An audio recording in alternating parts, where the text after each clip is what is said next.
할렐루야, 반갑습니다. 정말 반갑습니다. 좋은 교회 또 좋은 교우분들이 이렇게 특별히 교사 헌신 예배에 이렇게 말씀을 함께 나누게 되어서 하나님께 감사를 드리고요.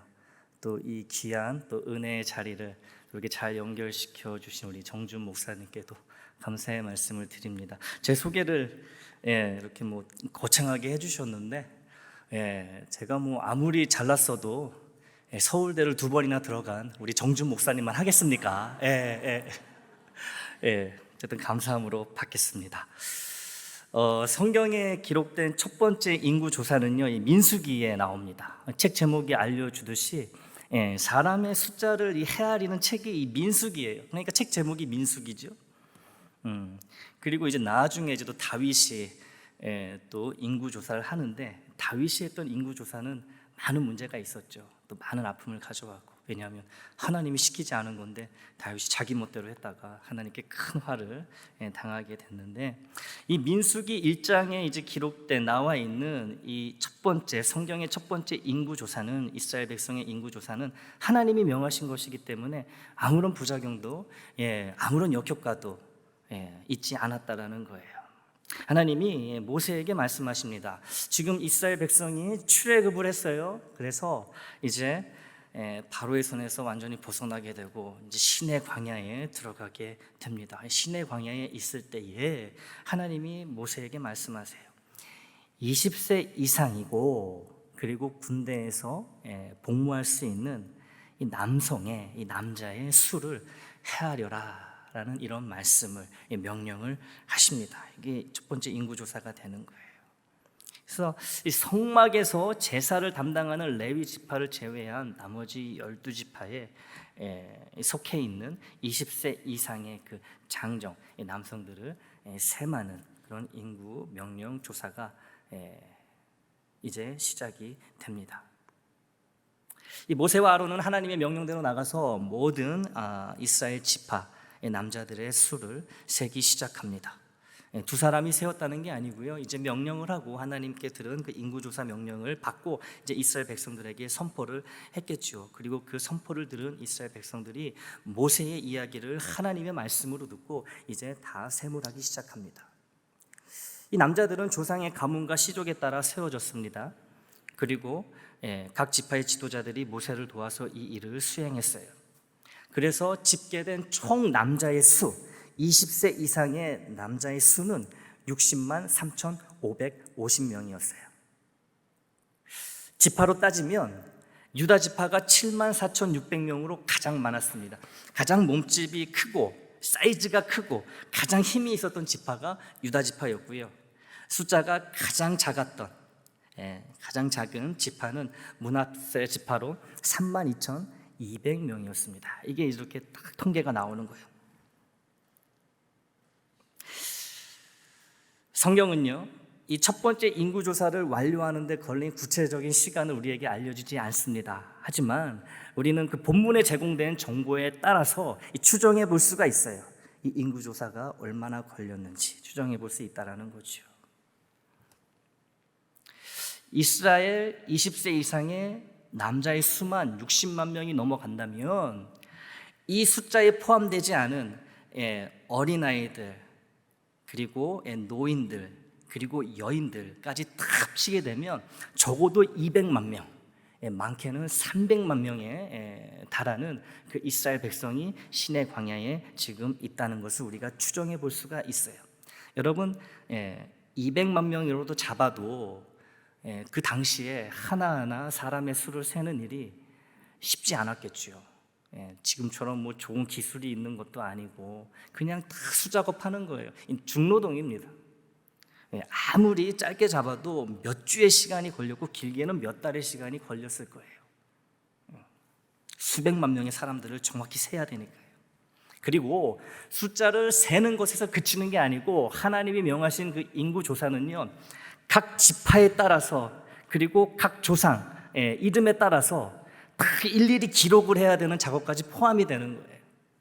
지금은 컴퓨터로 타이핑하면 쫙 입력이 되고 금방금방 기록을 할 수 있잖아요. 그런데 그때 뭐 좋은 연필이 있었겠습니까? 좋은 종이가 있었겠습니까? 그냥 가죽에다가 그냥 쓰는 거지요. 그러니 이 수백만 명의 사람들의 이름을 기록해야 되니 얼마나 시간이 많이 걸렸겠어요? 얼마나 많은 힘이 들어갔겠습니까? 이 인구조사는 이스라엘 전체에 큰 부담이 될 만한 상당한 시간과 그리고 수고를 요구했던 것이 분명합니다. 그런데 이상한 게 있습니다.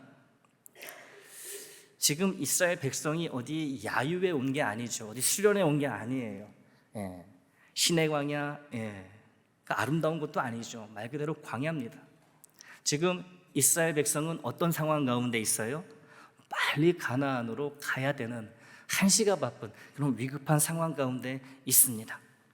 그렇죠. 그들의 마음은 급해요. 빨리 가고 싶은 거예요. 젖과 꿀이 흐르는 가나안 땅.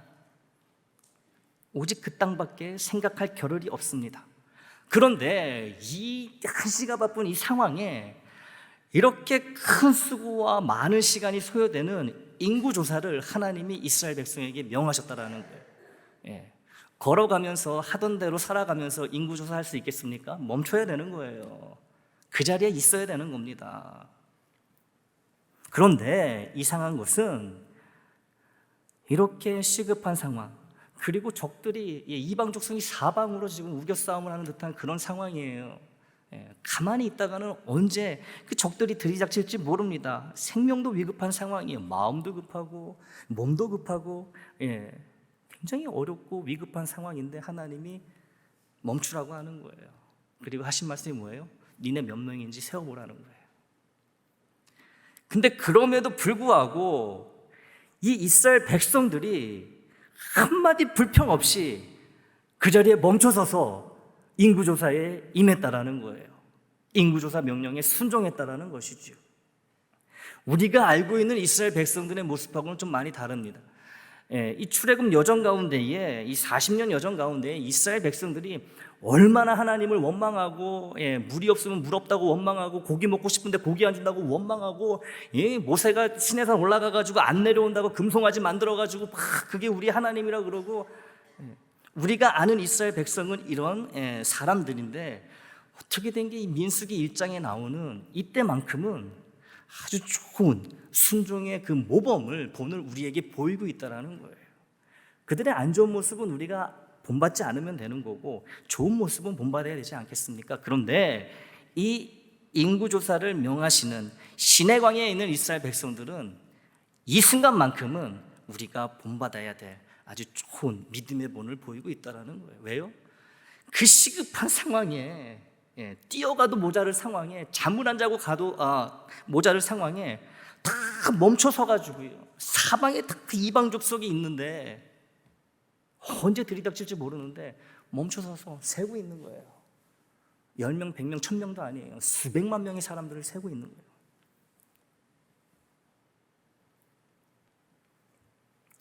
가까스로 바로의 손에서 벗어나 이제 숨통 좀 트이겠거니 했는데 이게 무슨 일입니까? 힘들게 도착한 시내 광야에서 하나님이 이스라엘 백성에게 명하신 것은 인구조사였어요. 너희 몇 명인지 세어보아라. 그냥 알려주실 법도 한데 세어보라고 하십니다. 이게 한가하게 이 사람 숫자나 세며 많은 시간과 힘을 지금 이곳에서 낭비하는 대신 빨리 서둘러 가나안 땅으로 가야 되지 않겠냐는 이 불만을, 이 원망을 품을 만도 한데 아무도 이러한 불만을 이야기하지 않는다는 것은 참 놀라운 모습입니다. 특히 이스라엘 백성이 이때는 이런 모습을 보였는지 모르겠어요. 그들이 그렇게 할 수 있었던 이유가 무엇일까요? 그 이유는 바로 모세를 비롯한 이스라엘 온 백성들이 그때만큼은 하나님의 선하신 계획을 의심하지 않고 믿었기 때문입니다. 하나님의 선하심을 믿었기 때문에 그 상황에서 멈출 수 있었던 거예요. 그 상황에서 사람 숫자 셀 수 있었던 거예요.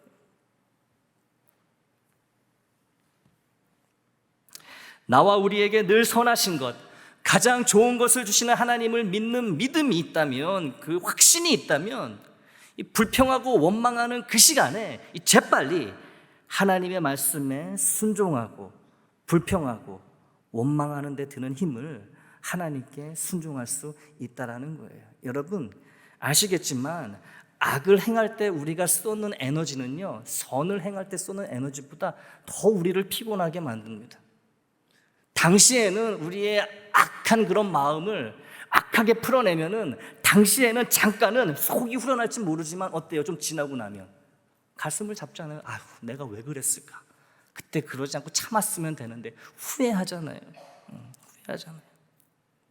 그러니 그 악한 일을 할 때, 하나님께 불순종할 때 우리가 쓰는 그 에너지를 돌려가지고요, 선한 일을 하고 하나님을 기쁘시게 하는 순종을 하는데 쓴다면은 힘도 덜 들고 결과적으로 우리에게 유익이 된다는 거죠. 하나님의 선하심을 믿는 자는 그렇게 할 수 있다는 거예요. 언제나 나에게 유익을 주시고 언제나 나에게 가장 좋은 것, 선한 것을 주시는 하나님을 믿는다면, 지금 이스라엘 백성처럼 상황이 어떻든지 간에 하나님이 멈춰서 숫자 세라 그러면 세는 거예요. 하나 둘 셋 넷 하면서. 그리고 그것이 맞는다라는 거죠. 맞다라는 거예요.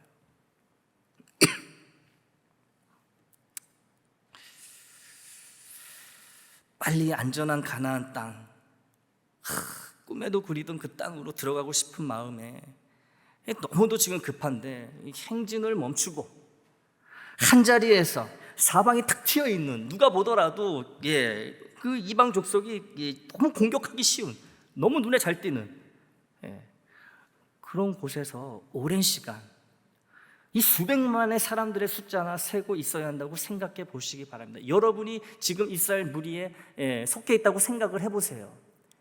죽을 똥 살똥 힘든 애굽에서 탈출을 해가지고 이제 살겠구나, 이제 자유구나 하고 가나안 땅을 향해서 가고 있는데 하나님이 스톱하라는 거예요. 가지마, 멈춰. 왜요? 니네 숫자 세. 이러신다면 여러분 어떠시겠어요? 여러분이 이 상황이라면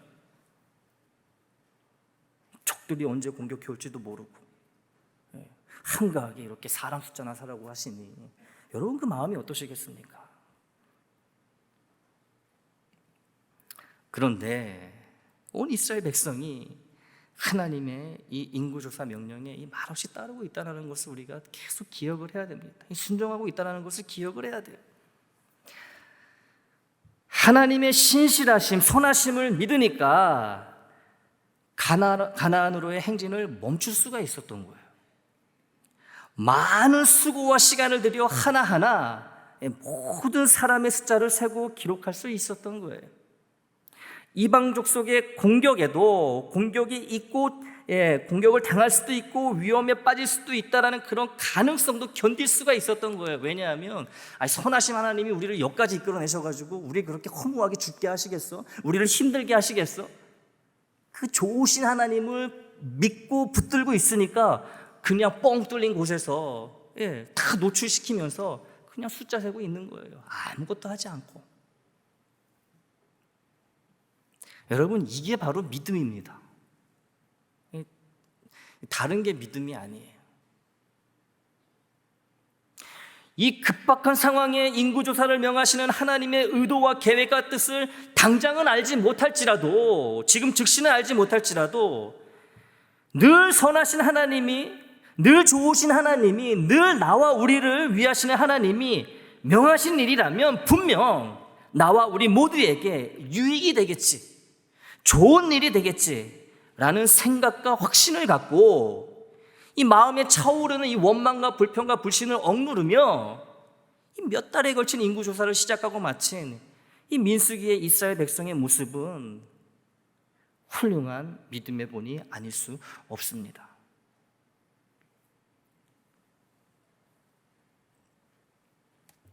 지금 꼭 이 인구조사를 해야 하는지, 출애굽하기 전에 좀 미리 좀 하라고 하셨으면 좀 좋아? 이런 마음이 들 수 있잖아요. 어떻게 이런 상황에 오랜 시간 사람 머릿수나 계산하며 이 많은 힘을, 노동력을 소비하는 게 이게 필요한 일인지, 이런 원망과 불평을 이스라엘 백성들은 이겼다라는 거예요. 왜요? 하나님의 선하심을 의심하지 않았기 때문에 그래요. 하나님이 지금 이렇게 하라 하시면 무슨 이유가 있겠지. 근데 그 이유는 분명히 좋은 것이겠지, 선한 것이겠지. 이런 믿음이 있었기 때문에 멈춰서서 인구조사를 마칠 수 있었다라는 거죠. 자, 그러면 이렇게 인구조사를 마친 이스라엘 백성에게 하나님이 어떤 유익, 어떤 복을 주셨는지 간단히 나누고자 합니다. 먼저는 이전에는 오합지졸 같았던 이스라엘 백성이 잘 정돈된 이 조직화가 됩니다. 우리 신앙교회도 여러 부서가 있잖아요, 그렇죠? 여러분, 그 부서들이 왜 존재합니까? 교회 사역을, 하나님의 사역을 일사불란하게 효율적으로 잘 감당하기 위해서 이렇게 여러 부서들이 있는 거 아니겠습니까? 여러분, 예배 부서가 없고 교육 부서가 없고 여러분이 알고 있는 부서가 없다고 생각을 해보세요. 뒤죽박죽 됩니다. 순식간에 뒤죽박죽 돼요. 교회가 설 수가 없어요. 근데 이스라엘이 인구조사를 하기 전까지는 그런 오합지졸의 위태위태한 그런 민족이었다라는 것이죠. 그런데 이 인구조사를 하면서 각 지파마다 몇 명이 있고 전쟁에 나갈 수 있는 사람들은 누가 있고 딱 정리가 됩니다. 정리가 돼요. 이게 중요한 게 뭐냐 하면, 여러분, 전쟁을 많이 하게 됐잖아요. 이스라엘 백성이 40년간 전쟁을 하게 되잖아요, 광야에서. 그런데 이 인구조사가 없었다면, 여러분, 그래서 조직화가 안 됐다면, 이 제대로 이 전쟁을 할 수 있는 이 군대가 잘 정렬이 안 됐다면 여러분 어떻게 됐겠습니까? 40년을 어떻게 버텼겠어요? 예를 들어서 전쟁이 일어납니다. 아말렉 족속이 이렇게 쳐들어와요. 그런데 이 모세가 딱 보니까 이번에는 아말렉 족속이 수가 많지 않으니까 제일 수가 적은 므낫세 지파만 보내도 너끈히 이길 수 있는 것 같아요. 그럼 므낫세 지파만 보내는 겁니다. 그러면 다른 병력들, 다른 인원들, 다른 생명들은 쉴 수가 있고 다른 일을 할 수가 있고 또 생명도 보존할 수가 있고 그렇게 되는 거예요. 만약에 또 큰 대적이 몰려오면 이때는 힘을 합치는데 제일 먼저 선봉에 가장 인원이 많은 유다 지파가 서라. 그러면 유다 지파가 서는 겁니다. 그리고 그 줄을 이어가지고 뒤에서 이렇게 다른 지파가 이렇게 받침을 하는 거예요. 여러분, 이 전쟁에서 이런 조직화, 이 전략, 전술은요, 이렇게 잘 정돈된 조직에서 나온다는 거예요. 그래서 앞으로 40년을 내다보신 하나님은 우리가 볼 때는, 이스라엘 백성들이 볼 때는 왜 이런 일을 시키시지? 이 상황이 지금 인구조사를 하는 게 말이나 되나라는 그런 생각이 들 수 있는 상황이었지만 앞을 내다보신 하나님은 필요하니까 시키신 거예요. 여러분, 40년을 평안하게 40년을 제대로 광야 생활할 수 있다면 여러분 3개월, 4개월, 5개월, 6개월 그거를 소비하는 시간, 허비하는 시간이라고 생각하시겠습니까? 인구조사하느라고 1년이라도 하지 않겠어요? 1년 열심히 인구조사 해가지고 우리가 40년을 지금보다 훨씬 강하게 효율적으로 우리 민족이 잘 살아갈 수 있다면, 가나안 땅에 정착할 수 있다면 여러분 1년이 아니라 우리가 2, 3년도 하지 않겠습니까? 인구조사를. 이스라엘 백성이 원망하지 않고 뭔진 모르지만 하나님, 선하신 하나님을 믿고 그냥 사람 숫자 세라는 그 하나님의 말씀에 순종하고 셌더니만 이런 축복이 주어지는 거예요. 이 선하신 하나님이 이렇게 드러나게 되는 거예요. 그리고 정말 중요한 것은 이스라엘 백성은 인구조사를 타고 나서 자기들의 숫자가 얼마인지 이제 정확히 알게 됐잖아요. 그 순간에 자기들의 조상 아브라함을 기억했을 것입니다. 아브라함. 하나님이 아브라함에게 어느 날 밤에 이 천막에 있던 아브라함을 불러내시죠. 밖에 나오라 그래요. 그래서 고개를 들고 밤하늘을 쳐다보라고 하십니다. 밤하늘에 뭐가 떠 있지요? 수없이 많은 별이 떠 있지요. 보라고 하십니다. 너 지금 네 눈에 보이는 저 밤하늘의 별을 다 셀 수 있느냐? 그걸 어떻게 셉니까? 못 센다 그랬겠죠. 내가 너의 자녀의 수를 저 밤하늘의 별처럼 많게 해주리라. 바다의 모래알처럼 그렇게 많게 해주리라 약속하셨잖아요.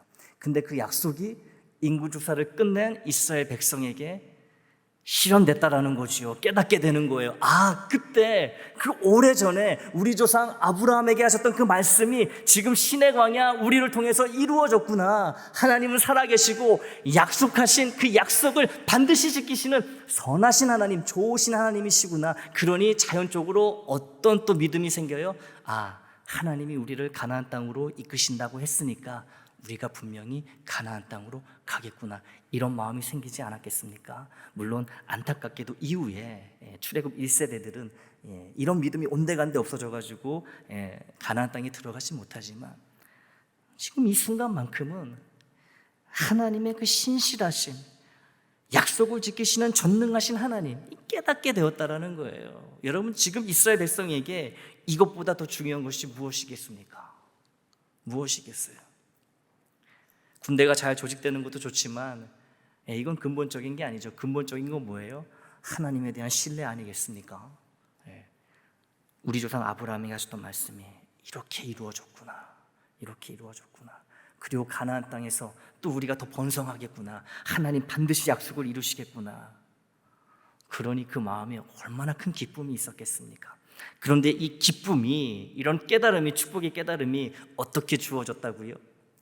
처음엔 영문을 모르지만 하나님의 그 명령, 사람 숫자를 세라는 그 명령 순종했더니 하나님이 시키시면, 명하시면 좋으신 하나님이 분명히 좋은 이유가 있을 거야 라는 그런 믿음으로 시작했기 때문에, 순종했기 때문에 이런 축복을 받게 된다는 거예요. 여러분, 우리는 좋으신 하나님을 믿기만 해도 우리에게 참 복이 되는데요, 그것만으로도 족한데 너무나 좋으신 우리 하나님은 하나님을 하나님답게 우리가 믿기만 하면은 축복을 주신다라는 거예요. 얼마나 좋으신 하나님인지 모르겠어요. 우리가 이 민수기 1장에 나오는 이스라엘 백성들을 통해서 알 수 있는 거예요.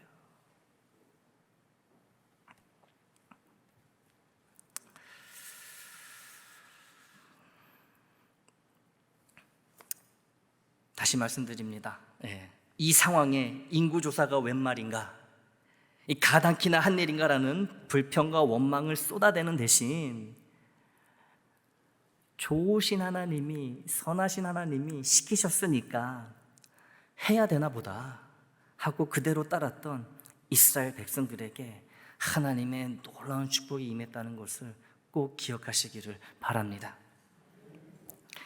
하나님의 약속은 반드시 이루어진다는 하나님의 신실하심에 대한 확신을 갖게 되었고요, 이스라엘 백성이 더 효율적이고 강력한 군대를 조직하게 되었습니다. 사랑하는 신앙교회 교우 여러분, 오늘 말씀은요 단순히 순종에 관한 말씀이 아니에요. 순종에 관한 말씀. 그 작년부터 올해 3월까지 새벽 예배 때 이제 요한복음 그 강해를 했습니다. 근데 우리 특히 강해 말씀은요, 이 목사가 마음대로 주제를 정할 수가 없어요. 왜냐하면 그 흐름대로 따라가서 그 말씀을 설명하고 나누기 때문에 뭐 임의대로 목사가 필요한 주제를 정해가지고 그 말씀에 맞춰가지고 말씀을 전하는 것이 거의 불가능합니다. 그런데 묘하게도 이 요한복음을 하면서 계속 그 설교의 그 결론은 항상 순종으로 마무리가 됐어요.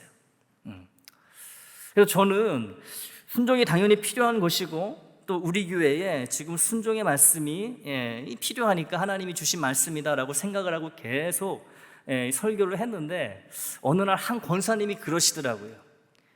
우리 목사님 설교는 맨날 순종이야. 그러시더라고요. 왜 이 말씀을 드리냐면 순종이 필요한 것이고 우리가 해야 되는 것이지만 이 순종의 말씀을 듣고 해야 된다는 그런 말씀을 들으면 부담이 된다는 거예요. 부담이 된다는 것. 어쨌든 오늘 말씀은 순종해야 축복을 받는다는 것에 초점을 맞추고 있지도 않습니다. 그게 핵심이 아니에요. 오늘 말씀의 핵심은 언제나 선하신 그 하나님의 선하심을 믿는 믿음입니다. 이게 오늘 설교의 핵심이에요. 선하신 하나님을 아는 것, 그리고 믿는 것, 그리고 의심 없이 붙드는 것. 이게 핵심이에요. 이것만 해결이 되면요, 순종은 자동으로 이어지게 되어 있다는 얘기예요. 하나님이 언제나 내게 선하신 분이라는 것을 의심 없이 믿는다면 순종은 힘들어도 아파도 괴로워도 죽을 것 같아도 당연한 것으로 받아들여지게 되고 또 순종의 길로 들어서게 된다는 거예요. 왜요? 하나님의 그 선하심을 믿기 때문에 무엇이 됐든 나에게 말씀하신 것이라면 일단 순종하고 나면 하나님의 선하신 뜻을 내가 알게 된다, 받게 된다, 나아가서 복도 받게 된다는 것을 알잖아요. 그러니 울면서도 순종을 하게 되는 거예요. 순종하라고 말할 필요도 없어요. 이렇게 되면은 시키지 않아도, 설교하지 않아도요, 하나님의 선하심을 믿는 교인들, 그리스도인이라면요, 주어지는 말씀을 그냥 받아들이는 거예요. 당연히 해야 되는 걸로 아는 거예요. 물이 높은 곳에서 낮은 곳으로 흐르듯 하나님의 선하심을 믿는 자는 자연스럽게 그 믿음이 순종으로 흘러 내려가기 마련입니다. 여러분, 선동열 선수 잘 아시지요? 선동열 선수, 정말 불세출의 훌륭한 투수지요. 제가 어릴 때 한 TV 방송을 보게 됐는데요, 한 프로그램, 이 몰래카메라라는 프로그램을 봤어요. 아시나요? 이경규, 개그맨 이경규가 했던 몰래카메라. 사람 속이는 거잖아요. 그리고 속는 모습 보면서 막 즐거워하는 그런 프로그램이잖아요. 이제 이경규, 이 몰래카메라가 선동열 선수에게 간 거예요. 한참 이제 선동열 선수가 활약하고 있을 때, 이 선동열 선수가 이 모친에 대한 효심이 지극하다는 점을 이용한 몰래카메라였는데요, 이경규, 개그맨 이경규 씨가 선동열 선수에게 김밥을 건네주면서 이런 말을 합니다. 오늘 선동열 선수랑 방송 인터뷰가 있다고 어머니께 말씀을 드렸더니 선 선수 엄마가 우리 아들이 김밥을 좋아하니까 내가 싼 김밥을 좀 갖다 달라고 주셨는데 그 김밥이에요.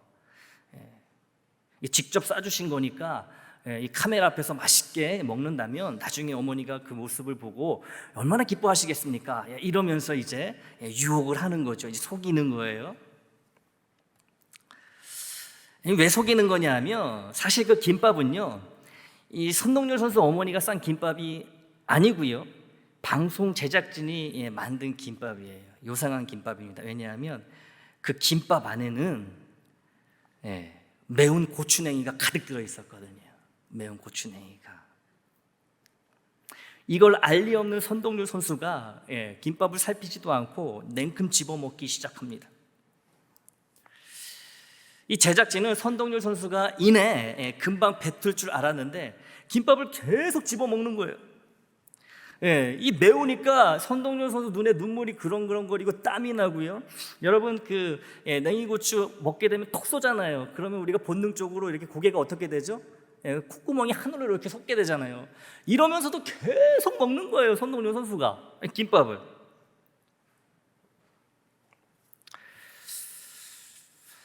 선동열 선수가 끝까지 그 매운 김밥을 땀을 뻘뻘 흘리며 눈물을 닦아가며 이 코를 하늘 높이 쳐들면서까지 꾸역꾸역 먹었던 이유는 단 하나입니다. 자기 어머니는 자기에게 늘 좋은 것만 주시는 그런 선한 어머니라는 믿음이 있었기 때문이에요. 선동열 선수 마음에 어머니를 향한, 우리 엄마는 나에게 항상 좋은 것만 주시는 분이야. 그 맛이 어떻든 간에, 아무리 맵던 간에, 그러니까 먹는 거예요. 어머니에 대한 신뢰가 있으니까, 항상 나를 위하는 그런 어머니의 마음을 믿고 있으니까 끝까지 먹는 거예요. 이 웃기려고 만든 몰래카메라 방송이었는데요, 지금 생각해 보면은 참 큰 감동을 주는, 이 선동열 선수가 큰 감동을 주는 그런 하나의 사건이었던 것 같습니다. 이 하나님의 선하심을 믿는다는 것도 이와 비슷해요. 하나님은 내게 늘 좋은 것만 주시고 나에게 가장 좋은 계획을 갖고 계시며 이를 이루신다는 확신이 있다면 우리는 하나님이 주시는 모든 것을 아멘으로 받아들이고 자연스럽게 순종을 택하게 된다는 것이지요. 인간의 선함은 흠이 있고 부족하며 문제가 있지만 하나님의 선하심은 완전 무결하며 언제나 완벽합니다. 자식을 향한 부모의 선함에도 문제가 있을 수밖에 없어요. 부모도 인간인지라 자식을 위한다고 하는 일이지만 오히려 자식에게 해가 되고 독이 되는 그런 실수를 많이들 하잖아요. 그렇잖아요. 그래서 자식들에게 미안한 거고요.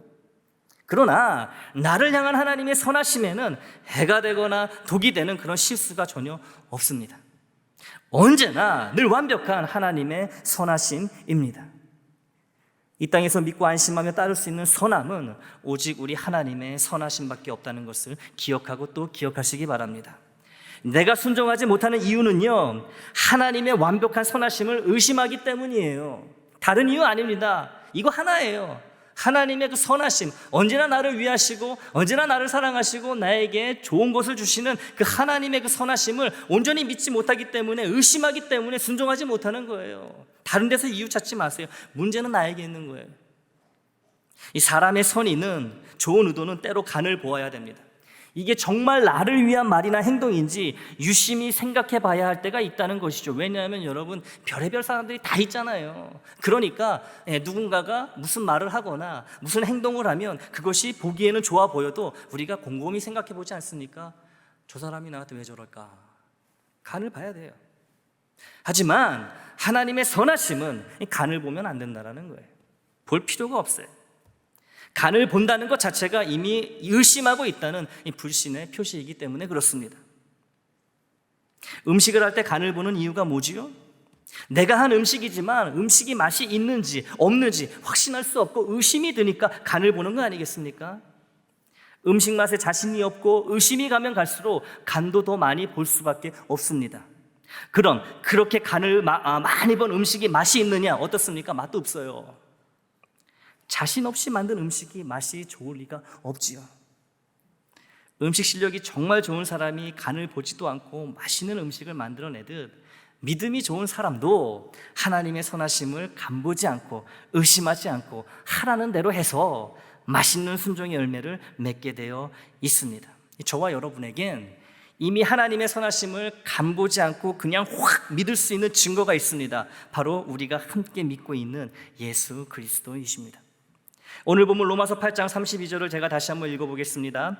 자기 아들을 아끼지 아니하시고 우리 모든 사람을 위하여 내주신 이가 어찌 그 아들과 함께 모든 것을 우리에게 주시지 아니하겠느냐. 모든 좋은 것을 우리에게 주시지 아니하겠느냐. 이런 말씀을 주님이 하십니다. 나를 살리기 위해서, 나 하나 살리기 위해서 하나밖에 없는 아들의 목숨도 십자가에서 아낌없이 내어주신 하나님이 어떻게 나에게 좋지 않은 것, 나쁜 것, 해가 되는 것을 주시거나 시키실 수 있겠습니까? 말이 안 되는 것이지요. 예수를 믿는다 하면서 하나님의 선하심을 의심하여 믿지 못한다면 그 믿음은 문제가 많은 믿음이고요, 능력이 없는 믿음이 될 수밖에 없습니다. 하나님의 선하심을 믿지 못하면서 그 선하심의 가장 확실하고 강력한 증거가 되는 예수님은 어떻게 믿는다고 자신하실 수 있겠습니까? 주님을 구세주로 믿어 영생을 얻은 자라면 하나님의 선하심을 언제나 믿고 따를 준비가 되어 있는 것이 그게 정상이에요. 그게 자연스러운 믿음의 이치입니다. 그러니 예수를 믿는다고 다 고백하는 우리는 하나님의 불변하시고 영원하신 선하심을 믿고 의심하지 않는다고 고백해야 하는 자들이며, 우리의 이 고백을 선하신 하나님의 말씀에 순종함으로 살아내야만 합니다. 삶으로 살아내야 되는 거예요. 예수 그리스도를 통해 내게 보여주신 하나님의 사랑을 더 깊이, 더 자세히, 더 명확히 알게 해달라고 성령님께 간절히 기도하시기 바랍니다. 하나님의 이 사랑을 깊이 알면 알수록 우리는 하나님의 선하심을 더욱 확신하고 의지할 수 있어요. 순종은 내가 애쓰고 노력하는 것만으로는 해결되지 않습니다. 순종의 근본이 하나님의 선하심을 자세히 알고 확실히 믿는 것에 달려있기 때문이에요. 하나님의 신실하심을 간보지 않고 의심하지 않는 자는 어떤 상황에서든 이 이스라엘 백성처럼, 신의 광야 이스라엘 백성처럼 무슨 말씀을 하시든 순종의 길을 걷게 되어 있습니다. 그러면 예상치 못하고 기대치 못한 큰 축복을 하나님으로부터 반드시 받게 될 것입니다. 축복은 받고 싶지만 순종은 하기 싫은 나에게, 그리고 우리에게 필요한 것은 하나님의 신실하신, 선하신, 언제나 나에게 유익을 주시는 그 하나님을 계속 기억하고 계속 믿는 것입니다. 독생자 예수의 목숨까지 나를 위해 내어주신 하나님이 나에게 영원토록 선한 것, 가장 좋은 것을 주실 수밖에 없다는 이 믿음이, 이 확신이, 이 기억이 늘 가슴속에 새겨져 있는 한 순종은요 당연한 것이 되고요, 순종의 축복은 자연스럽게 따라오는 당상이 될 것입니다. 순종이 어려울 때마다 십자가의 예수에 담겨있는 하나님의 그 선하신 사랑을 바라보시기 바랍니다. 기억하시기 바랍니다. 다시금 믿고 또 믿으시기 바랍니다. 예수 그리스도가 이어주시는 하나님의 선하심이 나를 순종의 길로 안내하고 순종의 길을 걷게 하며 순종의 열매인 놀라운 축복들을 받게 해줄 것입니다. 하나님의 선하심을 간만 보다가 순종을 외면하거나 피하는 삶이 아니라 그리스도 예수 안에 있는 하나님의 선하심을 확실히 알고 확실히 믿는 이 믿음 때문에 자연스럽게 순종을 행하고 또 자연스럽게 주어지는 순종의 축복들을 풍성하게 받으며 살아가는 저와 여러분, 그리고 특별히 신앙교회 교육부 교사들이 되시기를 우리 선하신 주님의 이름으로 축원합니다.